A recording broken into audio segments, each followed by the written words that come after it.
69,000 के मेरे सभी साथियों को मेरा नमस्कार। मैं शिखा पाल आप सभी के बीच बहुत सी महत्वपूर्ण जानकारी देने के लिए हम आए हैं। और सबसे पहले मैं अपने छोटे भाई अशर सऊद को जन्मदिन की ढेर सारी शुभकामनाएं देना चाहती हूं। कल हमारे भाई का जन्मदिन था, तो उसके लिए उन्हें अनंत बधाइयाँ और ईश्वर करे वो जीवन में खूब तरक्की करें और उनकी हर कामना पूर्ण हो। साथ ही उनके द्वारा आज बहुत ही सराहनीय प्रयास किया गया। भाई हमारे आजमगढ़ से बिलोंग करते हैं और आज आजमगढ़ में ही उन्होंने धर्मेंद्र यादव जी को, जो नए सांसद नियुक्त हुए हैं, उनको अपना ज्ञापन प्रेषित किया।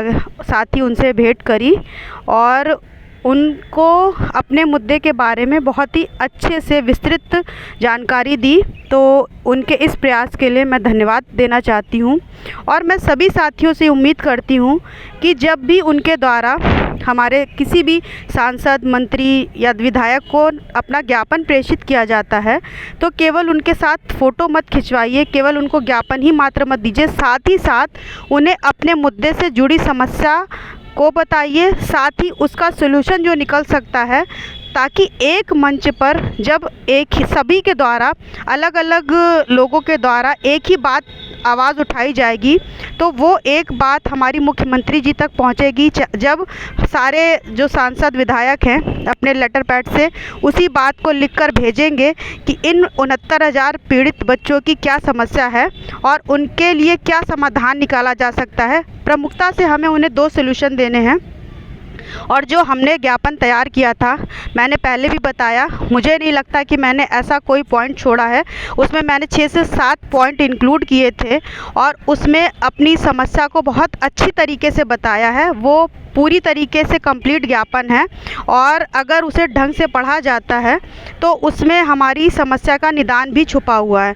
तो सरकार चाहे तो उसके पास ये बहुत ही अच्छा विकल्प है कि इन 2 माध्यमों से, हमने तो पहले भी कहा, अगर हमारा बस चलता या फिर हमारे माध्यम से हम जैसे सरकार के पास एक बहुत बड़ा आंकड़ा बताओ तो सरकार भी डर जाएगी कि संपूर्ण समायोजन में उन्हें लगभग 40-42 हज़ार बच्चों का समायोजन करना पड़ेगा।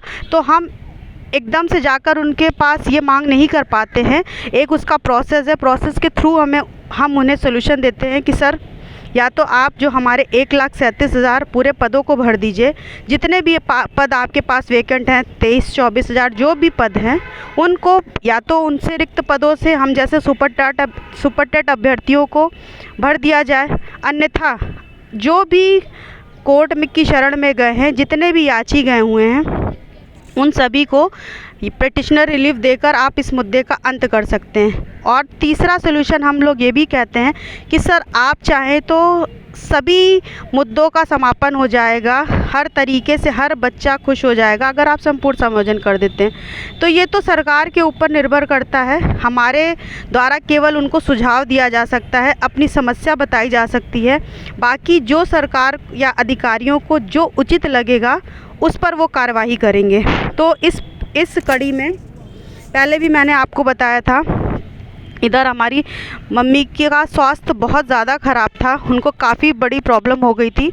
तो उनको हॉस्पिटल ले जा रहे थे हम, जांच वगैरह हुई हैं उनकी, तो उनको कई दिक्कतें निकली थी। तो उसी भाग दौड़ में मैं लगी हुई थी, क्योंकि मुझे ही देखना पड़ता है अपनी माताजी को। तो उस जिम्मेदारी को भी मुझे निर्वहन करना है। साथ ही साथ मेरे कंधों पर जो आप लोगों ने एक और जिम्मेदारी दी है, क्योंकि आप सभी को पता है बहुत से ऐसे बच्चे हैं जो विश्वास करते हैं कि हम पूरी ईमानदारी से कार्य करेंगे, तो उन सभी के भरोसे को भी मुझे निभाना रहता है। और उसी के लिए मैं जितना भी मुझसे संभव हो सकता है, क्योंकि मेरा कार्य केवल प्रयास करना है, जो भी होगा नतीजा निकलेगा वो मुझे नहीं पता है। सभी लोग अपने माध्यम से कार्य करते हैं।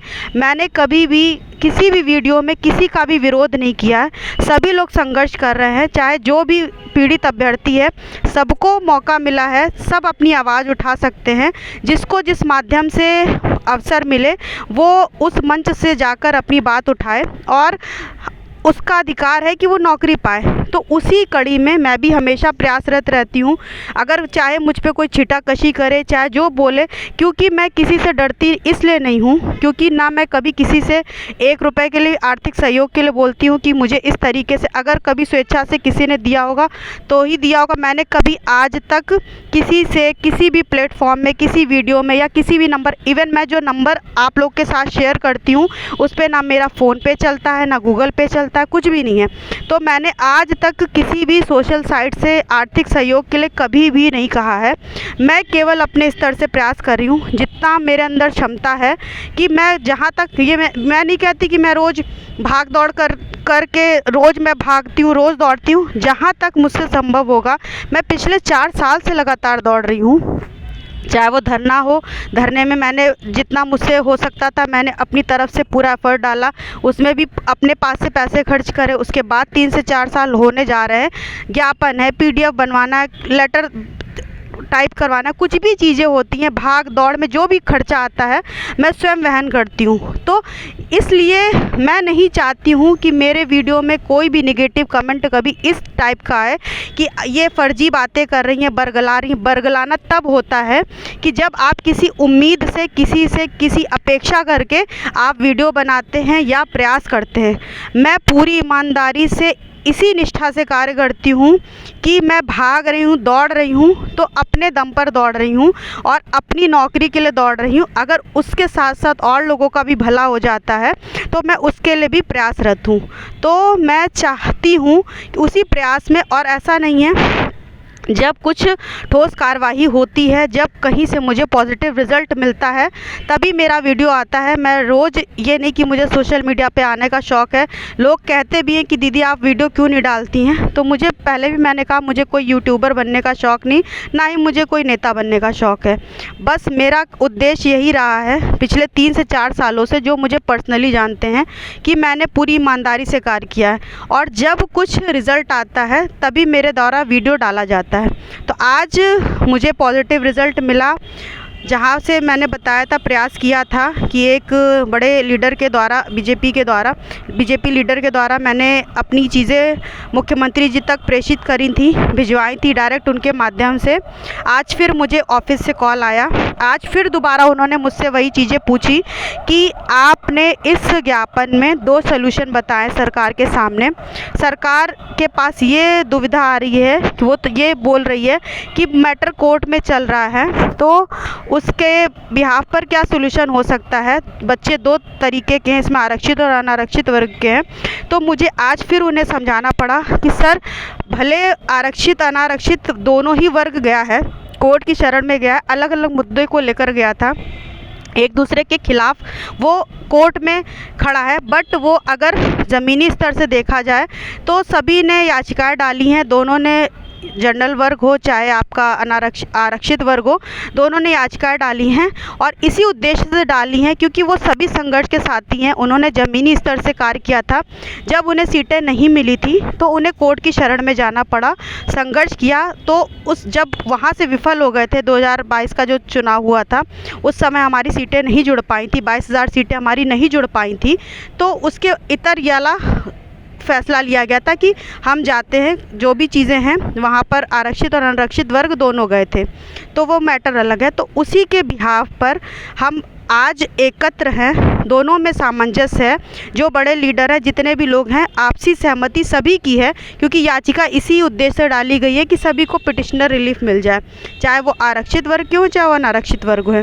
तो हमने बोला कि सर, इसमें हमें मालूम है, क्योंकि आपके सामने हो सकता है कि दोनों अपोजिट पार्टियां हों, बट वो दोनों एक ही हैं, वो दोनों ही यही चाहती हैं कि इस मुद्दे का अब समाधान हो जाए, ये मैटर हमारा सुप्रीम कोर्ट तक ना जाए, किसी भी तरीके से इसका हल यहीं पे निकल जाए। तो इसका जो भी सॉल्यूशन है, मैंने पहले भी कहा कि इस भर्ती में हमारा यही उद्देश्य है कि ज़्यादा से ज़्यादा बच्चों का कल्याण हो सके।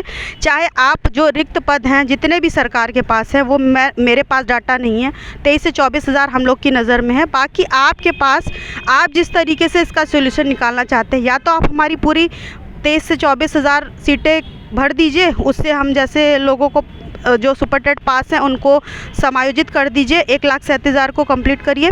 अन्यथा जो भी कोर्ट की शरण में गए हैं, जो भी न्यायालय की शरण में गए हैं, उन सभी को याची लाभ देकर इस मुद्दे का समाधान कर दीजिए। आज फिर ये चीज़ें रिटर्न में रिकॉर्ड हुई हैं, सारी चीज़ें हैं।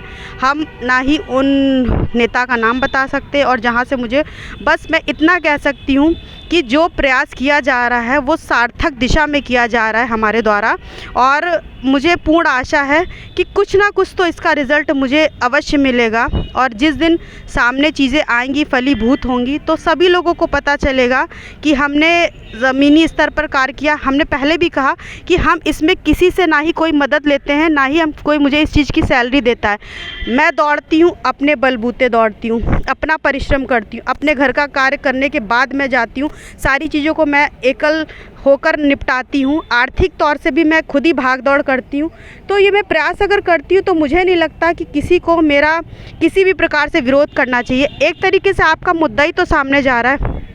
मैंने पहले भी कहा कि जो लोग जाते हैं, चाहे कोई भी हो, वो सिर्फ अपने मुद्दे की बात करता है, केवल अपने लिए ज्ञापन देता होगा। मगर मेरा ज्ञापन अगर आप लोगों ने देखा हो तो मेरा ज्ञापन सार्वजनिक हुआ था जब समाजवादी पार्टी के ट्विटर हैंडल से आया था।